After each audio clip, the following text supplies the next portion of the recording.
Hey everybody, Logan Burchett here, and I am shooting a video because I've been getting a lot of requests from founders that I've been meeting with asking for my advice on fundraising and kind of my fundraising playbook, so to speak. I've been kind of running through this spiel with a variety of founders, and I thought that it might be really useful just to shoot a YouTube video going through the playbook that we used at Forecaster, some of the tips that we learned in Techstars, just because it's a really easy thing to reference whenever I have meetings with people. I can say, hey, just check this out, rather than me going through it over and over and over again. I think it's a little bit more useful this way too, just because you have something to reference into the future. And just to give you a little bit of context, if you're unfamiliar with me, my company Forecaster, we raised $750,000 in Louisville, Kentucky, which is a really tricky market to raise in. But at the time, we had really no financial traction at that point. We had no revenue. We had an MVP technically, but it wasn't generating any revenue. It was going to need to be completely overhauled. But we did have a great founding team with really good experience. But it was something where we didn't have any kind of like financial traction. We were able to raise the round. We were actually able to oversubscribe the round. And this is just kind of the playbook that we ran in order to make that happen. So I'm going to be, if you see me kind of like looking over here to the right, it's because I want to make sure that I get through everything. I've taken some notes for this video. Apologies if that's annoying. But so the first step whenever you're going through a fundraising round is to just generate a list of investors. So this is just an investor target list, and it's to make sure that you have your top of funnel full enough so that you're the most likely as possible to be able to secure the funding that you need. So in order to generate this list of investors, you're going to want at least 100 or so angels or micro VCs on this list. At least 100. That should make sure that the top of your funnel is full enough. And in order to do this, you can look at things like Crunchbase. You can look at AngelList. A lot of this stuff is available online, but I would say that an even more powerful strategy here would be just to leverage your network. People are always amazed at how much power they have in their own existing network. So, if you can go to other founders that you know, other investors that you know, and just ask them, hey, do you know 1 to 3 people that you think might be interested in investing in our round? Chances are you're going to be getting a lot of intros through that. So just leverage your network and leverage the online resources that are available in order to make sure that you guys have a really, really full top of funnel there. Another thing that you can do is kind of look at some of the people that your competitors fundraised with. A lot of this stuff is available on, again, AngelList, Crunchbase, sometimes even LinkedIn. You can go through and just comb and see who are the angels that invested in your competitors. A lot of times those can make really good leads for your company because you know that they're already at least interested in the space. So working through that grapevine, I think, is your most powerful strategy. Leverage online tools as well. But again, your network, human capital is the most important type of capital out there. Your network is going to be a really, really powerful resource for you guys to use here. So once you've got your list, once you've kind of taken inventory of everybody in the space that you want to talk to for the fundraise, the next thing is building that relationship. So fundraising is all about relationships. People treat it as a transaction, which technically it is, but it's really about building relationships with human beings, because people do deals on relationships. If you're just somebody that they don't know that is pitching them a cold business that they've never heard of, that they're unfamiliar with, it's going to be a way harder sell than if it's somebody that you actually know, that you've been able to build a relationship over time. So once you've got your investor target list built, first thing that you want to do is get an intro meeting with them to start building that relationship right away. The key to this initial meeting is you don't want to talk about fundraising. Angel investors are usually really smart.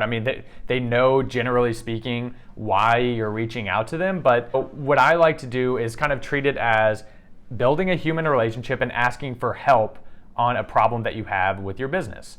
So, an example that I like to use is, let's say that this particular angel that you're meeting with was an ex-sales executive at Facebook or something like that. You might want to go to him or her and say, look, this is my company, I want to introduce myself. I'm having difficulty, thinking through my sales strategy, and I know that you're an expert in that field. Do you think that you can help me think through this particular problem that I'm having? So people love to get asked for advice. And if you can ask them for advice, they are, helping you with this business, but we're not talking about fundraising.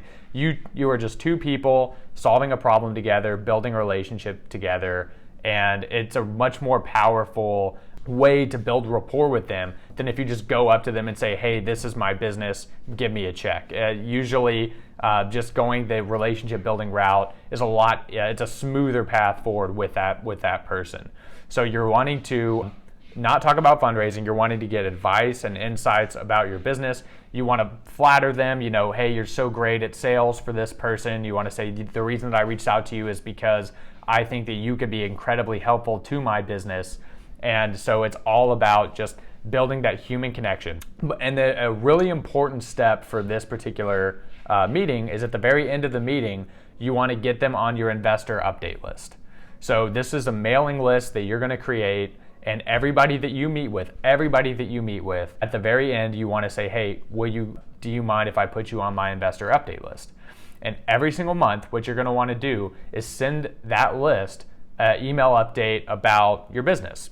This is what we did last month. These are the challenges that we're facing. These are things that we could use help with, that type of thing. It should be a very transparent email. It should be something that every single month, this entire group of people is hearing about your business. And again, that builds comfort for them. You're not necessarily talking about fundraising in that email, but you are just keeping them up to date on your business. So you should be, going through your giant list, setting up meetings with all of these people, and just trying to build relationships, getting them on your list so that they're getting very, very familiar. And this is the relationship building aspect of fundraising. I'll note also that during this process and during the entire fundraising process, if you come up with an issue or have an interesting question about something that somebody on your list has expertise in, like going back to that sales example, if you're looking to hire a salesperson and you need help vetting them and you have a specific question, go back to those people on your investor target list and ask them, say, hey, it was great meeting with you a couple weeks ago. I'm actually trying to hire this person. I have this particular question. I know that you're an expert in this field. Could you please give me advice here? Again, it's all about just engaging them and getting them comfortable with your business, soliciting their advice. People love to give their advice, and whenever you get advice, it's relationship building. It's a way to kind of build rapport with them. While you're doing all of this stuff, you're going to need to be putting together investor materials.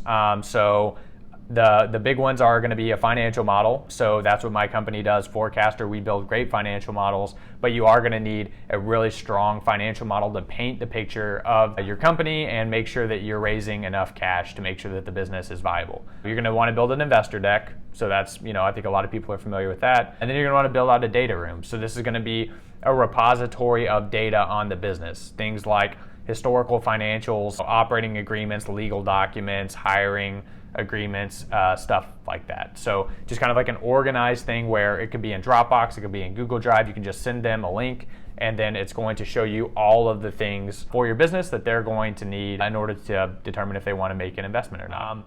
And then we're going to go through actually executing the raise. So at this point, all of your materials are ready. Everything is kind of put together. It's ready for the show, so to speak. You've gotten this really warm list of angels because you've created this giant list. You've met with everybody. You've got them on your investor update list. You've been pinging them with questions. It's a very warm list at this point. So whenever it comes time to actually start the fundraising process, you're going to want to do everything in batches. So you're going to want to schedule your initial pitch meeting in a very, very short window of time. And what this does is it generates a lot. It creates the illusion, if you want to call it an illusion, of hotness or whatever you want to call it, interest in your company. So the analogy I like to give is whenever you're selling a house, if you put your house on the market and nobody is interested, you're not getting anybody coming to your open houses or anything like that, people are going to start to wonder, why isn't this house selling? Why is nobody interested in this house? And they're going to be much less likely to buy that house or make an offer on that house. If you put your house on the market and the streets are flooded with people coming into your open house and people are engaging really, really heavily, people are going to think, wow, this house is going to go really, really quickly. I better put in an offer right now because, this house is not going to stick around for long.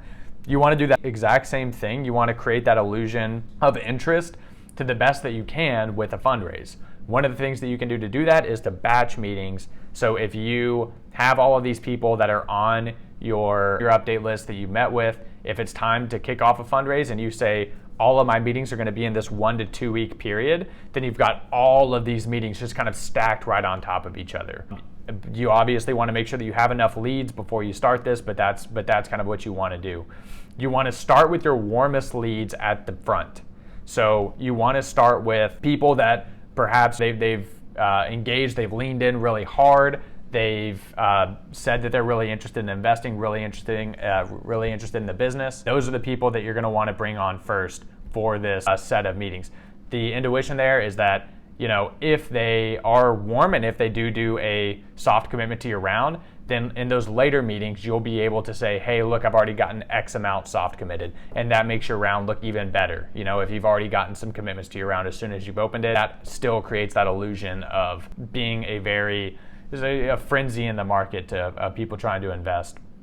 You want to leverage those commitments in order to build FOMO in the company. So try to get as many soft commitments as you can. So that way you can kind of leverage those and say, one thing that you want to be able to say is, hey, we just started the fundraise a day or two ago and we've already gotten 20% of it soft committed, 30% of it soft committed, whatever. This thing's going to go quick. You better commit now.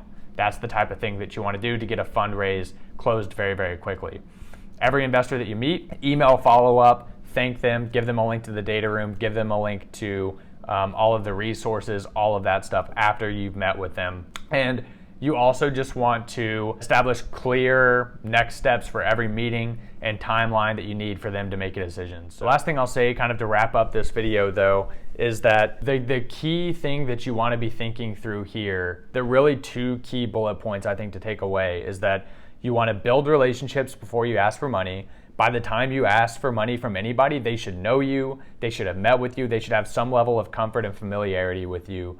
That's incredibly important. The second thing that I'll say is, in fundraising, momentum is everything. You want to keep that momentum with you at every step of the way. So that's why we do things like batch the meetings, try to get all of the meetings done at one concise period of time.